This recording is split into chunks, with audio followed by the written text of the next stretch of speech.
Bryan Intihar is joining me. He is creative director at Insomniac, and he worked on Marvel's Spider-Man. I'm glad I got your job title right. Bryan, you can look right at the camera, actually. That's better. Okay. So you're All right. Okay. looking right at us. Okay, that's perfect. It's great to see you, brother. It's been a bunch of months since we talked last, and you Yeah. shipped a little game that has stormed the universe. It's a small independent title that definitely not. No, it's been awesome. It's been I think I've used the word surreal more than anything the last probably since E3, just because the response to the game, how many people are picking it up and playing, and just the response has been awesome. So like I mean, Vic, we talked a couple of years ago back at E3 about kind of this being like a dream come true, but to finally now have the game out and seeing the response by the fans and just seeing like all over the world people playing it, it's been spectacular. Have you received a spectacular? I like that. Have you received a piece of fan mail or something that just hit home what you guys accomplished? Yeah, you know what's I mean, there's been a lot of crazy things. Like, I mean, I think, whether it was like, I'm my family's originally from Cleveland, so seeing LeBron James and his kids playing the game Yeah. on Instagram one day, and then like seeing someone like Lin-Manuel Miranda play it was pretty surreal. But I would say that the thing that really hit closest to home was one of our fans posted about him after he played the game, started volunteering more at his aunt's homeless shelter. Wow. And obviously Peter does that in the game. He helps out Aunt May at Feast. So to kind of see, we obviously make these games to entertain people, but when they actually lead people to be better people, that's probably the biggest victory that we could ever accomplish as game makers. Yeah, and that's the wonderful thing about the universe that Stan Lee and his co-creators built for us, right? Is like they grounded these heroes and they made them heroes with or without their costumes on. Yeah, I mean, I think that's why, people always ask me like, why do I think Spider-Man is so popular even to this day? And I think it's because he's probably one of the most relatable heroes out there. Like, listen, as much as I love Tony Stark, it's hard to relate to a billionaire. Yeah. As much as I love Thor, it's hard to understand what a god goes through. Yeah. But I think when someone like you have Peter, who, whether he's 15 or he's 23 in our game or even older, sometimes in the comics, he has that sense of relatability, that vulnerability, when he's not, even when he succeeds, sometimes the other version of him fails. So I think we can all kind of relate to that. So I think that's why he's kind of been so endearing over these so many years. Take me through the launch week of the game, because I know you guys burned the midnight oil until you actually press okay, it's live. And there were patches coming in right at the 11th hour too. I remember like some tweets and reviews of the cop signals are going off too much. Oh my god! Oh my god! And then there was a patch, and were you guys just pulling your hair out? How was it when you guys were shipping? I have to say, like, a lot of that, I mean, fortunately for everybody else, it doesn't really involve me, because at that point I'm kind of hands off. Like, the producers don't want me involved at all. Like, I basically, what happened was I kind of step out about a month before the game actually hits store shelves, because to be honest, I'm just going to cause problems for the producers. Sure. Because I'm going to be like, well, can we just make this thing better or that thing better? And that's going to hurt the stability of the game.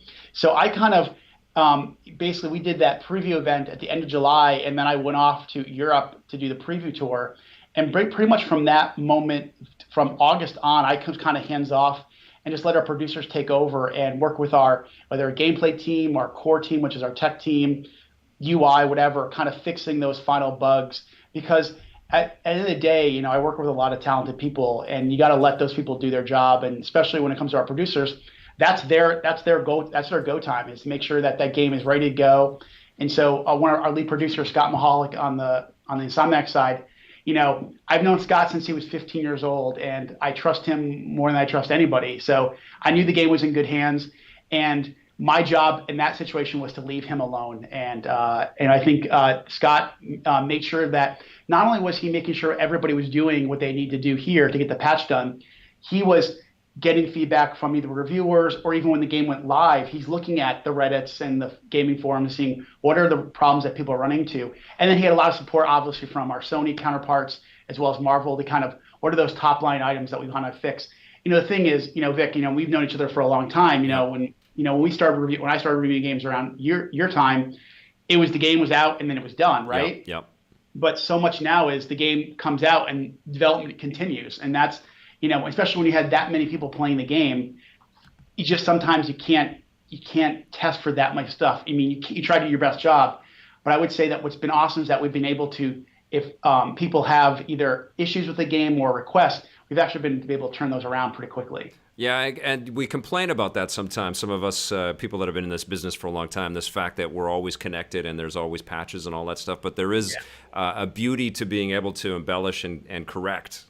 Yeah, and I will say, like, our philosophy is we would if it were up to us, we would never patch, right? Like, I mean, we go into going like when the game hits store shelves, it's good to go, and I would say we don't depend on the patch, but it's an advantage for us or any game today that if something does come up unexpected, we can react pretty quickly, and and we can turn on the patch, and something this anticipated with so many people playing, we get a lot of help from obviously Sony to kind of get that tested, get it approved, and get it uploaded so people can download it. This is you've been at Insomniac now for what, about 5 years, 6 years? Next March will be 11. 11 years, holy crap. Yeah. Time's moving fast for all of us, man. No, I know. But there are people at Insomniac, I think, who've been there about 25 years now, maybe? Yeah, so next year, I believe, will be our 25th anniversary. We've had, obviously, Ted was there since day one, and we've had our owners, Bryan and Al, there since day one. But I believe Chad DeZern, one of our executives, has been here. I think he's celebrating the year 20 or 22, 25. I don't know. It's pretty awesome. And what's really great is, like, Jacinda Chu, our art director, has been here almost 15 years now. Our game director, Ryan Smith, has been here about 11, 12 years. The guy, Doug Sheehan, who is our lead programmer, very influential on swinging mechanics in the game, has been here for 12 years. So there's I think it's kind of testament to how great it is to work in Insomniac that, our leadership has been sticking around, but as well, people who came here as, junior designers, artists, even me, someone came in through the community team, have stayed with the company for so long. It's an incredible company, and it's been a sheer joy for me to sort of cover Insomniac over the years and to see it grow. But I have to think that things have changed a bit for the studio now, because you've released the game, which is the fastest selling PlayStation exclusive in history, and it's also the one where more people are completing it and platinuming the game. We beat Corey on one thing. We got him. We got God of War on one thing. But Bill Rosemann is here. Woo! Hey, believers! From Marvel. Stuck in some LA traffic, I'm sure. There's camera. There's camera. Yes. I see it. How are you? Good to see you. Good to see you. Good to see you. Good to be seen. I was just, I'm wondering, does it feel a bit different at Insomniac now? Do you feel like there's a little bit more spotlight on you guys? I mean, you've had massive success with Ratchet, and Disruptor even was a big success when it came out, and lots of great games over the years. But is everything a little bit amped now that Spider-Man's out? I only talk in third person from now on. Mm-hmm. Brian's really happy these days. No, I mean, I'm not allowed to look at him in the eye. Yeah, we're not even gonna look at each other. I don't even want to. No, I would say that we are beyond thrilled with the reaction to the game, and I think that we all knew that Spider-Man was really popular. I mean, we knew it, right? Yeah.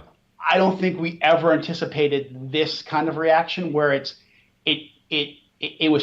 came out of the gate so strong, and it continues to do strong, even with some really amazing games also coming out. You have the Assassin's Creeds, you have Call of Duty, you have that small indie game, Red Dead. I mean, so I think that what's been really awesome to see is that the game continues to be talked about, discussed, played, and I think a lot of that also has to do with the team that's been working on the DLC to keep people interested with new suits, addressing some of the issues people have spotted, but also giving them new content. So I'm not gonna lie, we've been flying high here. I mean, it's been crazy, I think, but yeah, I mean, obviously, I'm kind of at a loss for words, because I don't think we all knew it would be big. We didn't know how big it was going to be. And you're still in it too, right? It's all still happening. You're still shipping content about this game.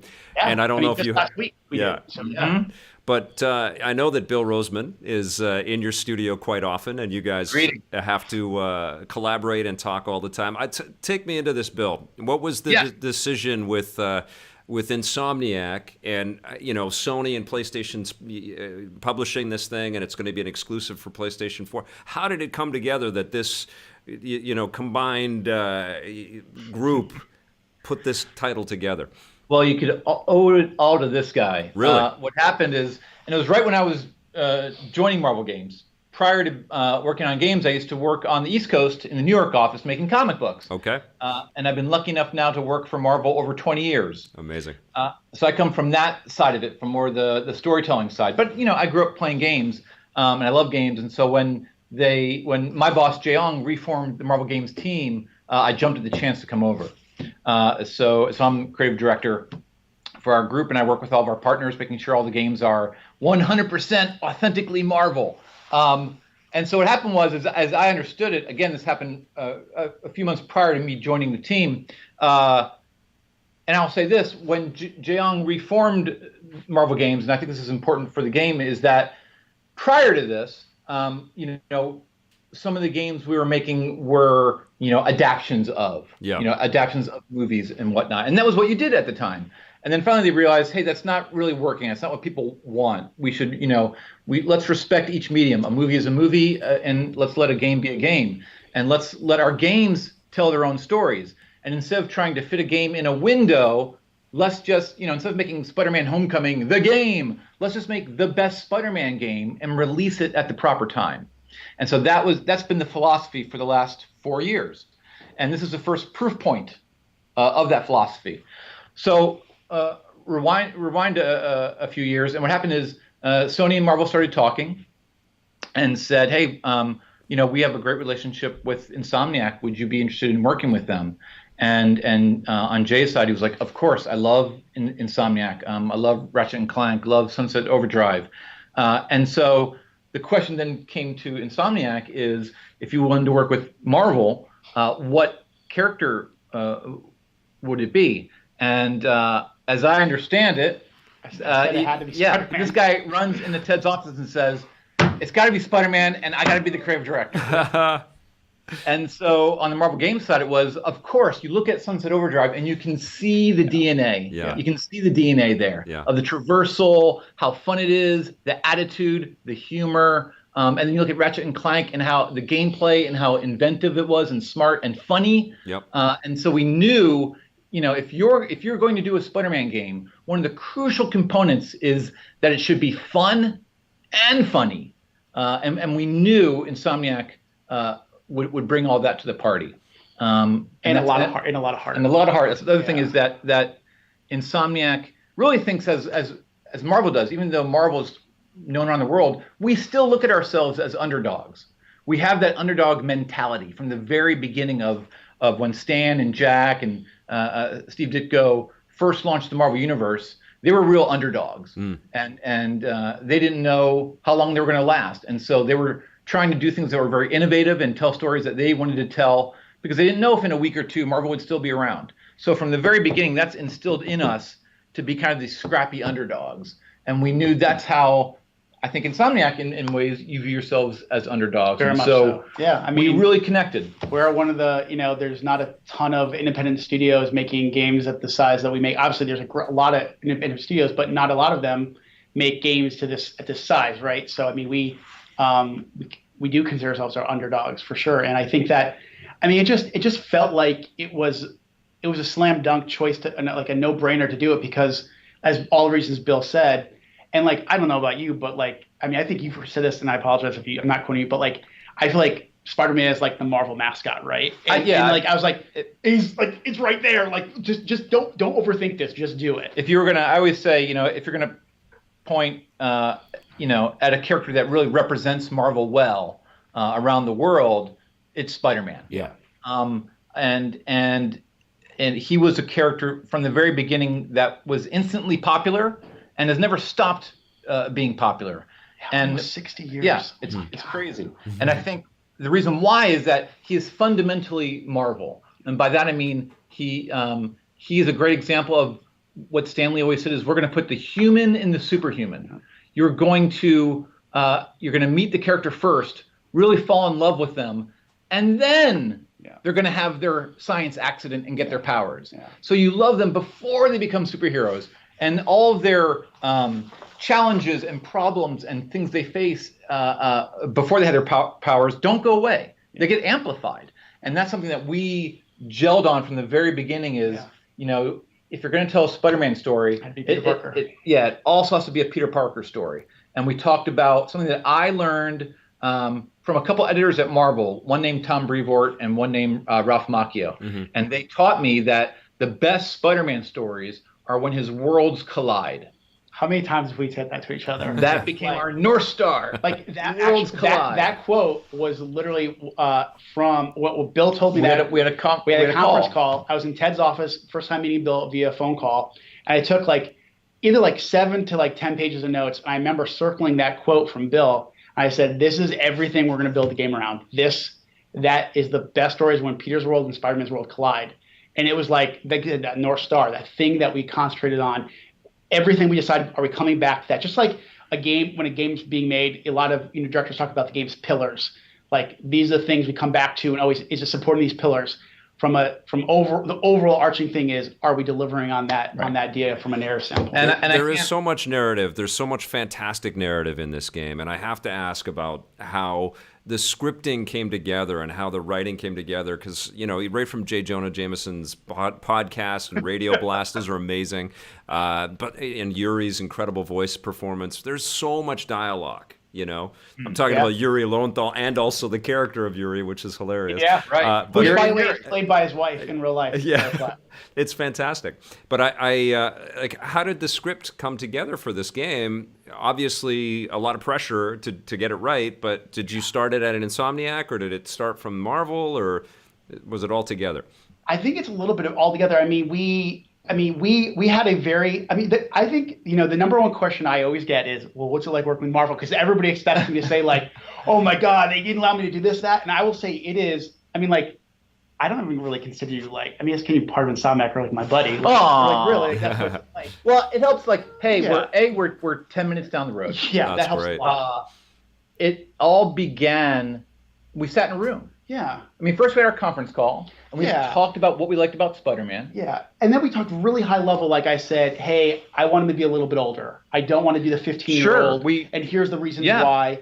And then we said, hey, we're thinking about Otto Octavius, him working for him. We talked really high level things, even themes like mentorship, partnership. Mm-hmm. And then that was where we kind of came in. Then we're like, okay, let's talk, let's bring in not just Marvel, but brought in our Sony producers.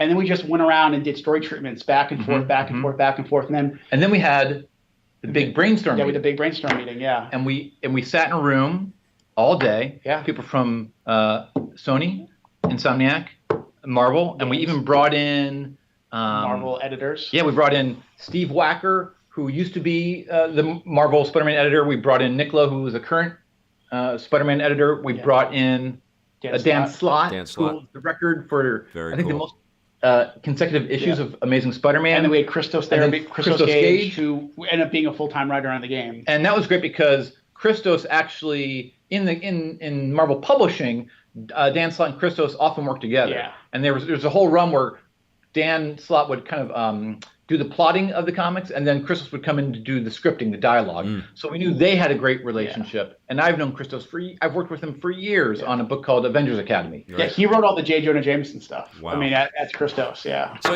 you can feel that, and I guess that is kind of the new thing with Marvel now, is that you're going to take your strengths from other divisions and you're going to push them into the games, as opposed to just sending them off and I think it's more like talent sharing. Yeah.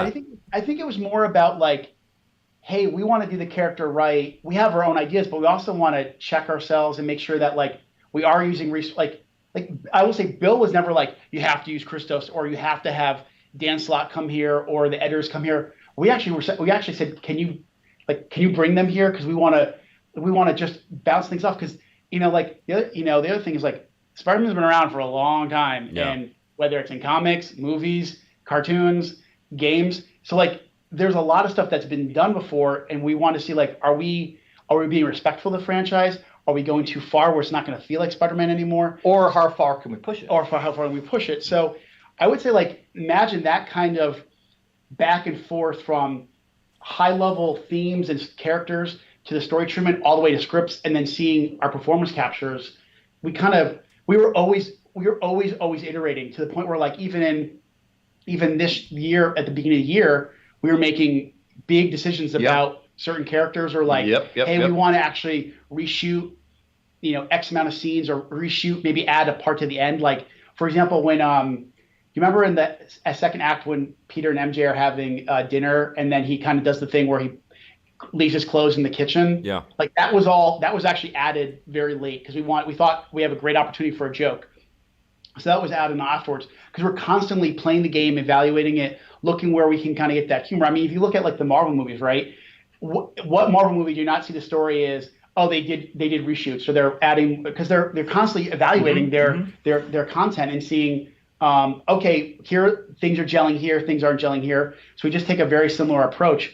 It can make you lose a lot of hair throughout the project, but you look great, Bryan.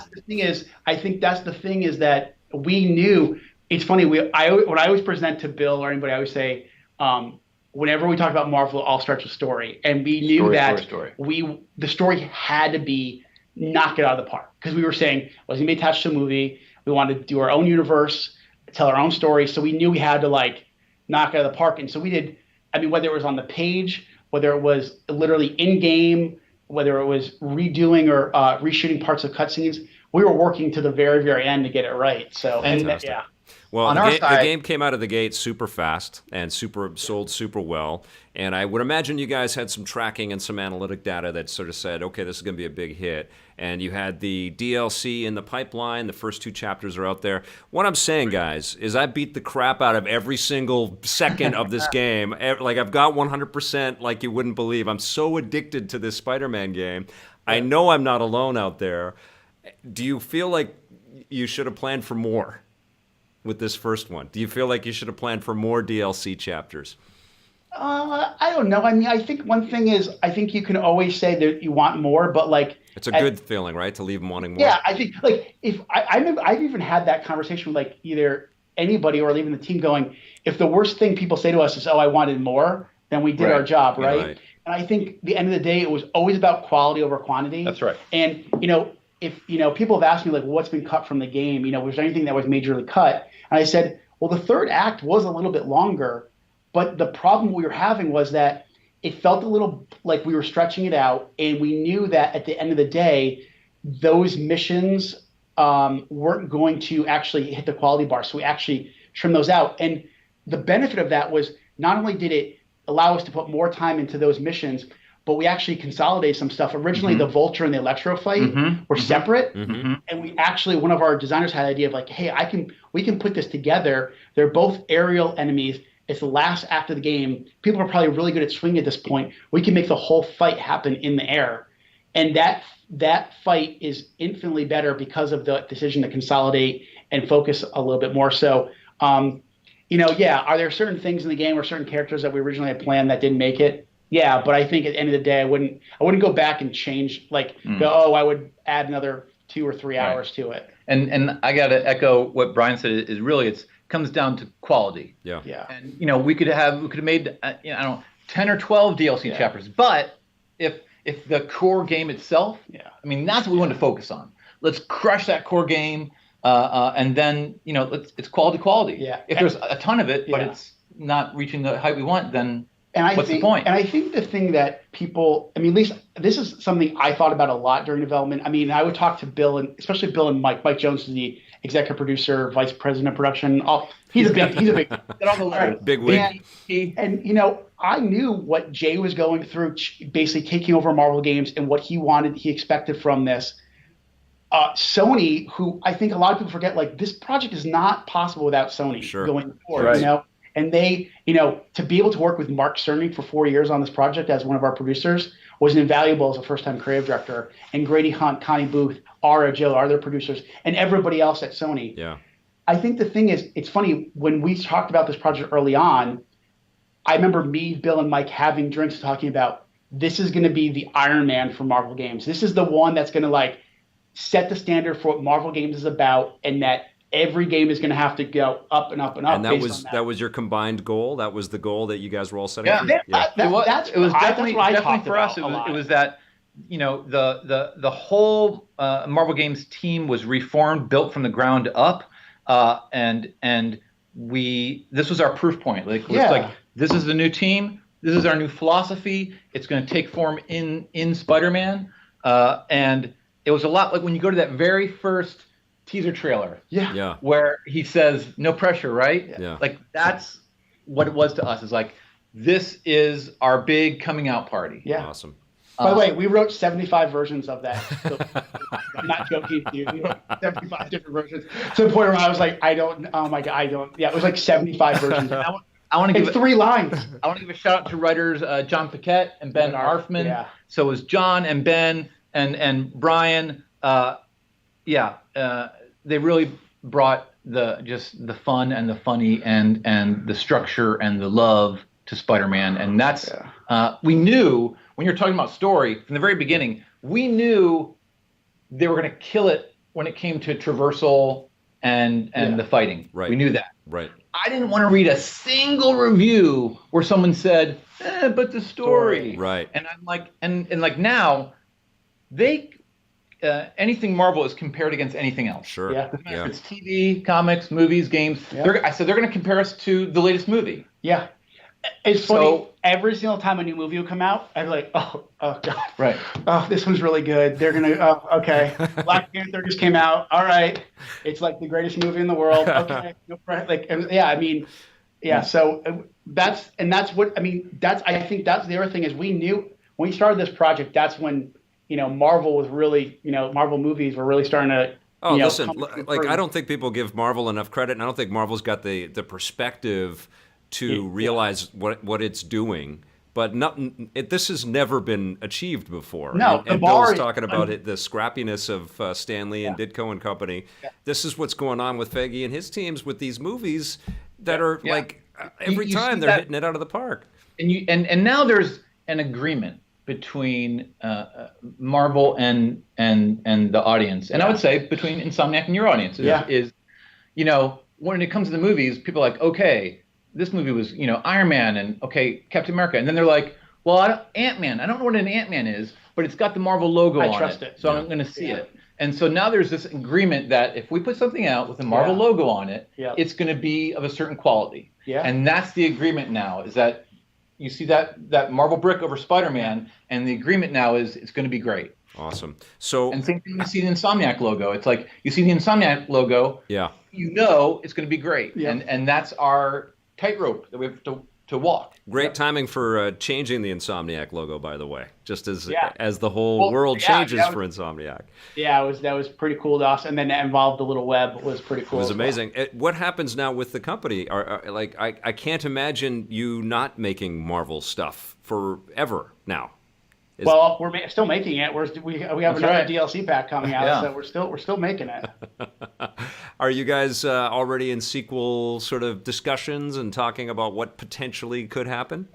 I mean, right now it's really about finishing out the year and getting DLC, getting the last DLC out for the year, and making sure it hits the quality bar that the other two have hit. I know a lot of people have a lot of questions about what suits are going to be available and stuff. More information soon. Over Thanksgiving break, we were reviewing trailers. Yeah.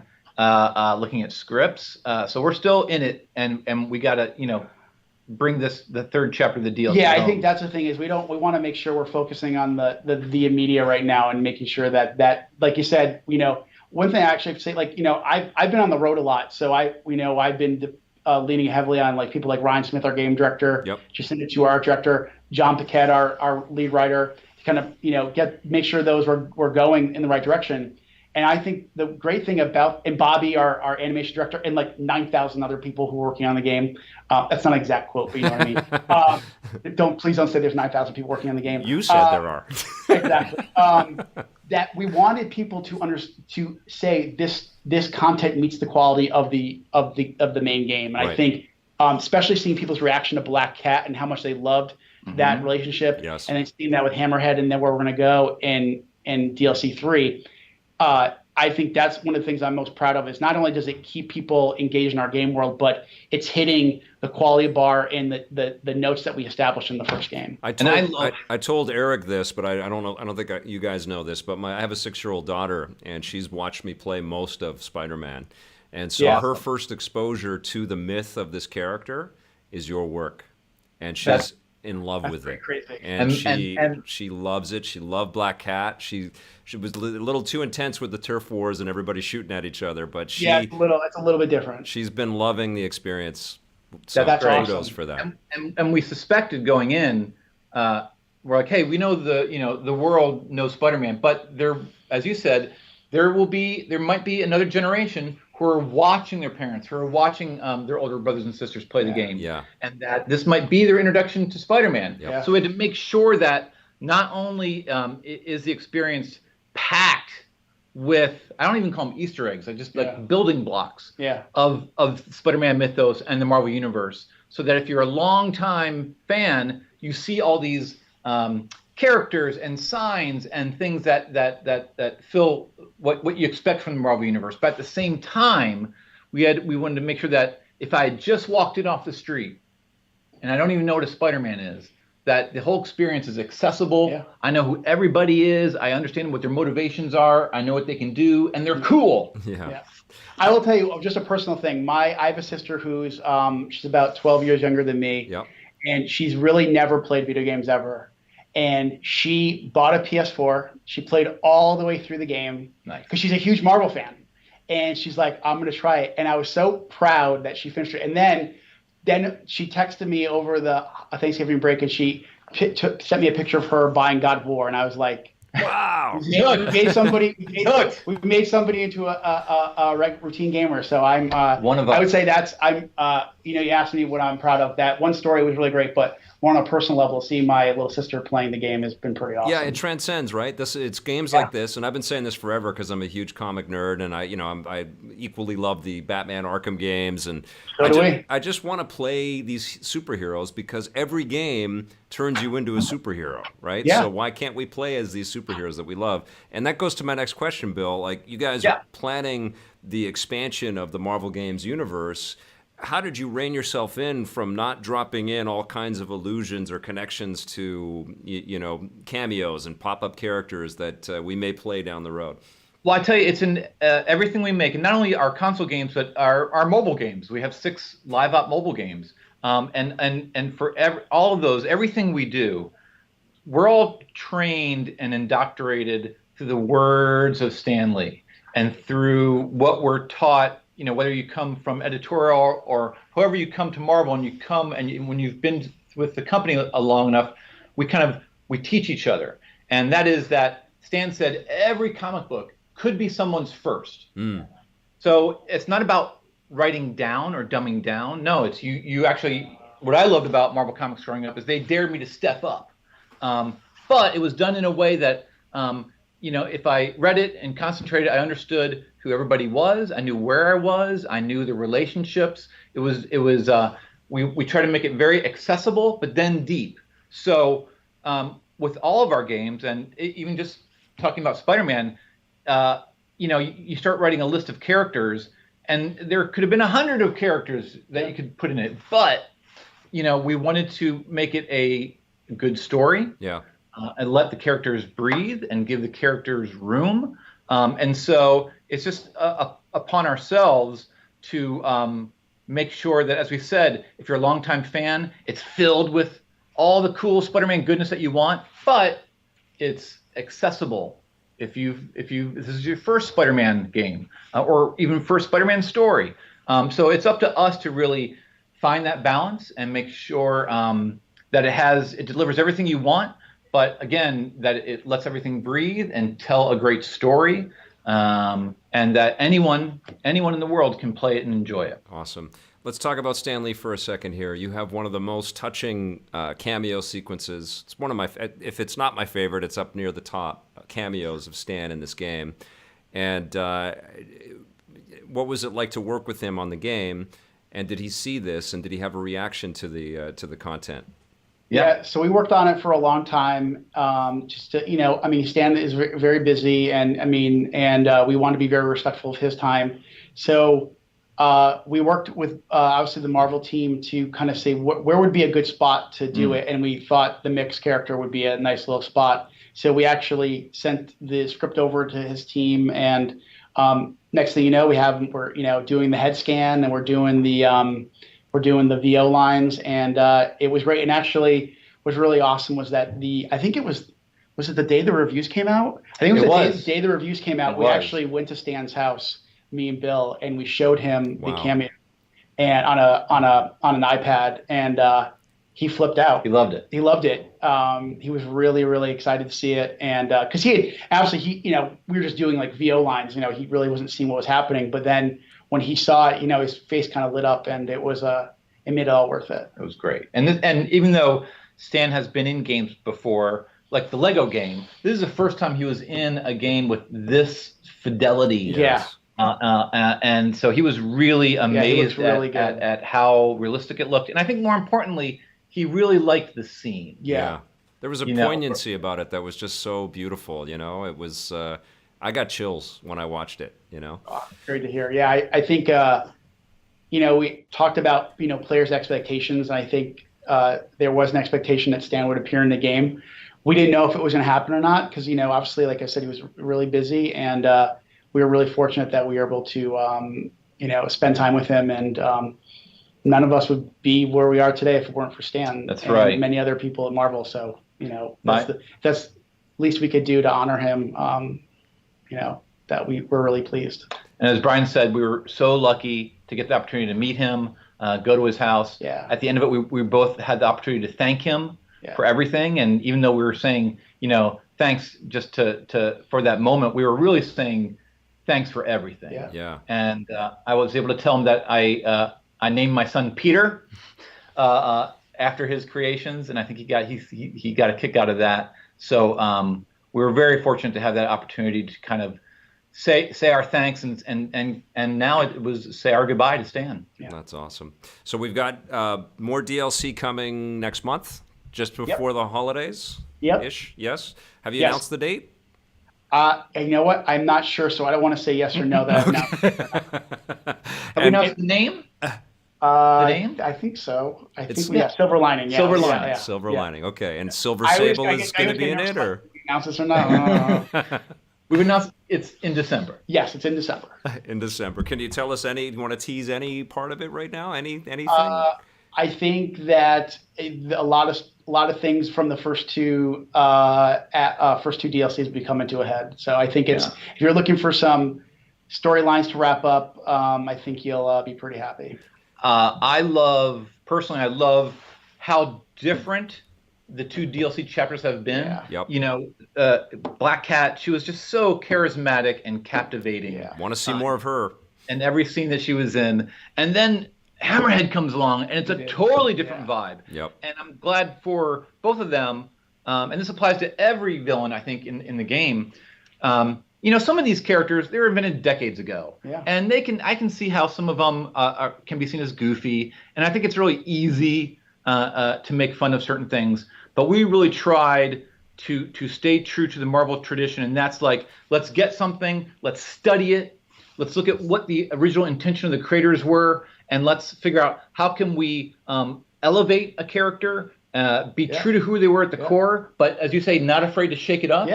And let's not show Hammerhead as a joke. Let's show him as a really scary, terrifying villain that's really going to test Spider-Man in ways that Black Cat didn't.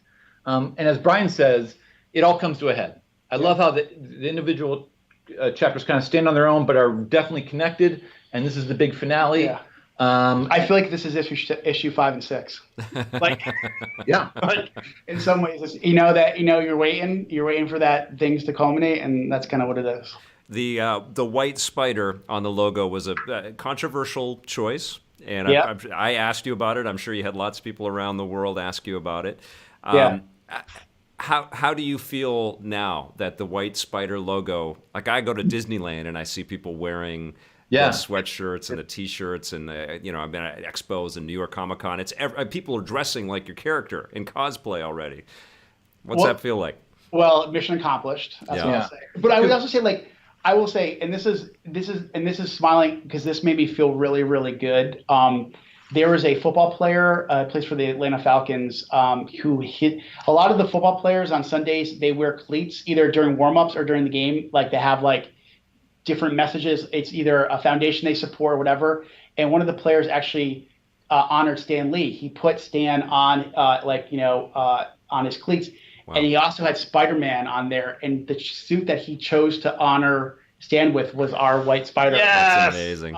So like it's just, I think. Well, when we talk about the goal, when you say mission accomplished, at the very beginning, we wanted a Spider-Man that was immediately recognizable. Mm-hmm. Someone would say, "Oh, that's Spider-Man," but then at the second half, we wanted it to be unique and ownable to the game. So people would say, "Oh, that's Spider-Man," but I've never seen that Spider-Man before. That's not Spider-Man from Homecoming. That's not Spider-Man from the comic books. That's the Spider-Man from the game. Yeah. I think it kind of represented our philosophy in the game. We wanted to be very, very respectful to the franchise. Yes. And people to know, yes, this is Spider-Man. So you look at the design, you see the classic red and blue colors, the iconic eyes, the webbing matches. We identical studied everything. But then you see the White Spider, like, oh, it's a little different. We're gonna shake things up a little bit. The White Spider, the size of the White Spider, was our kind of saying, hey, this is like Bill said, our Spider-Man, but hey, everything you love about the character, you're still going to get that. You're just going to get it in a different way. Yeah, we knew that. To me, it's the best costume in all of superheroes. I think it's the best design costume, and we knew before we changed a single thread, we had to understand what the costume did and what the original creators were intending. Yeah. So we studied. We got together and we really studied the color language of where the red is and we approached it. If he's going to make a suit, Peter's smart. Yeah. He's an engineer. He's not going to put anything on this costume that is superfluous and that doesn't help him do what he does. So we approached it kind of like as athletic wear, and we studied, what does the red do? Oh, it supports the muscles. Oh, what's the blue areas do? Oh, that's flexibility and breathability. And we really looked at the color blocking. We studied, as Bryan said, the webbing. We studied, the spokes and the scallops, and we looked at all the costumes throughout the history of Spider-Man, and we looked at which ones worked really well and which ones didn't work out so well, and studied. We actually counted how many spokes. And if you do too many, it darkens up his mask and it becomes a black hole. Yeah. But when you have 3 on the top and 4 on the bottom, it opens the mask up more and you get more of the red. Awesome. And there's a method to the madness. There's a reason why people love Spider-Man. And part of that is his costume. So we really now we're going to see the White Spider, though. It's going to be in comic books and stuff too. I've been hearing. Yeah. Well, it's already it's happening. There. So there's an event in comic books happening right now called Spider-Geddon. Yeah. Spider-Geddon, and it's all the spiders, Spider-Man and women from different realities. Cool. Sort of like upcoming film Into the Spider-Verse. That's based on the original event called Spider-Verse. Such a good time to be a Spider-Man fan. There you go. Amazing. Yeah. And so our friends at publishing said, hey, and it was Nick Lowe called me up and said, hey, Bill, can we put your Spider-Man in our story? And I'm like, oh, yeah. Tell me more. And so we've actually invented an Earth 1048. Wow. Where that's the Earth of our game's Spider-Man. It now officially exists in Marvel canon. What does the 1048 connote? I can't reveal that yet. Oh. But there's a meaning. I know there is. Don't pick a number out of thin air. No, absolutely not. No, never. No, nothing we do comes out of thin air. Trust me. So the 4th issue of Spider-Geddon just came out last week.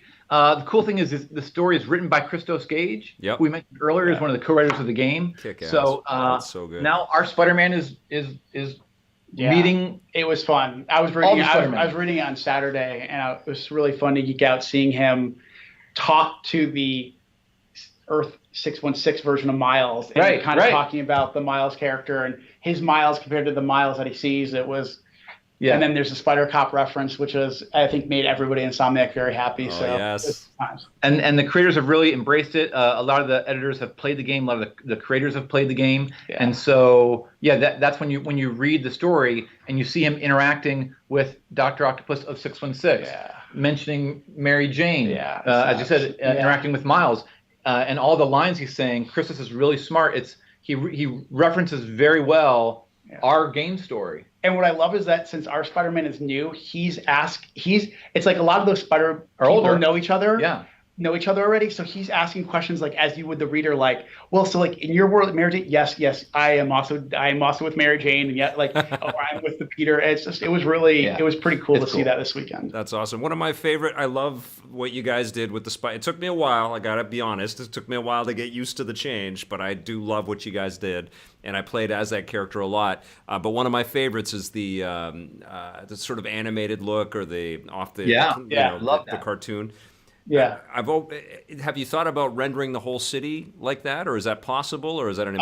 It's a little more. A lot of people have asked about it. It's a lot harder than you think. Yeah. At this point, it's not something we can simply patch into the game. Right. And I love the kind of Roger Rabbit effect that you get. It's amazing. Yeah. Where everything looks real, and then here's this comic book character. Yeah, I mean, who knows what the future holds? But like, I don't think that would be as impactful like right away to see the whole world like that. Like, I think the reason that suit stands out so much because it's such counter to what the rest of the world looks like. Yeah. That being said, who knows? And the second DLC, which is out now, that's my favorite. Has a new suit called the Spider Clan. Yeah, which that's is amazing. Inspired by back in 2009, I believe it was. Yep. There was an event called Marvel Mangaverse. Yeah. And there was a Spider-Man Mangaverse character, and that's what this costume is inspired by. And again, I'm seeing people in the photo mode take awesome shots. Awesome. So your photo mode is just incredible too. Holy crap! Well, it had to be. Every first-party title has like these amazing photo modes. So it's like a competition between all the studios, like who's going to one up the other. So, guys, can we just make this a weekly podcast? Can I just call in with you guys and we just nerd out about your game? It's not hard to talk about Spider-Man. I always say I'm not sure what I'm talking about, and then 45 hours out. I'm like, I could still keep going. I think every week would be, Victor, what'd you read this weekend? Yeah. What was your favorite? Did you read Immortal Hulk? How good was it? Yeah, totally. Exactly. Absolutely. Yeah, listen, this has been a real treat for me, and I am so elated by the game and so impressed by your creative synergy and the way that you guys put all of this stuff together. I tweeted when Spider-Man came out, is Spider-Man now the PlayStation mascot? And I feel like we're not far from that happening, and I'm much to the chagrin of Spider-Man fans that don't own PlayStations out there. But one thing actually I do want to say is that Spider-Man PS4 Pro that has come and gone, because I've been asking at different stores. I bought one immediately. I just tweeted this weekend. I apologize. I saw people with it was the regular PS4 and I tweeted a picture of someone with a bunch of it, and I had Pro on it, and everyone's like, I thought they were sold out, and I'm like, I'm sorry, I messed up. Man. Not the Pro. See, this is my question. Like, can't you guys at Insomniac and Marvel go have a talk with Sony, because this transcendent piece of software and that console are like, they are going to move people to this medium like never before. Yeah, probably a better question for Sony. I don't know. Yeah. I mean, I don't know. I know it was pretty limited. Which is nuts. I mean, when you see that thing on a shelf, it's ridiculous. Well, and I have one. I literally have one on my shelf in my office at home because I was like, I'm gonna save this sucker. Yeah, I haven't unboxed mine. Yeah, but that's part of what makes it so special. That it is limited. Yeah, true. That's part of what makes it special. Wise words. I just like that we have the first red console, so that's pretty cool. It's really rad. Guys, I love this conversation. I can't wait to catch up on more, and I'm guessing that there will be many more, because I can't see this relationship leading to anything but wonderful things. So thank you for your work this year. You brought out an amazing game together, and I'm looking forward to that third DLC and much more from Spider-Man. Thanks, Vic. Thanks, you guys. Appreciate it. All right.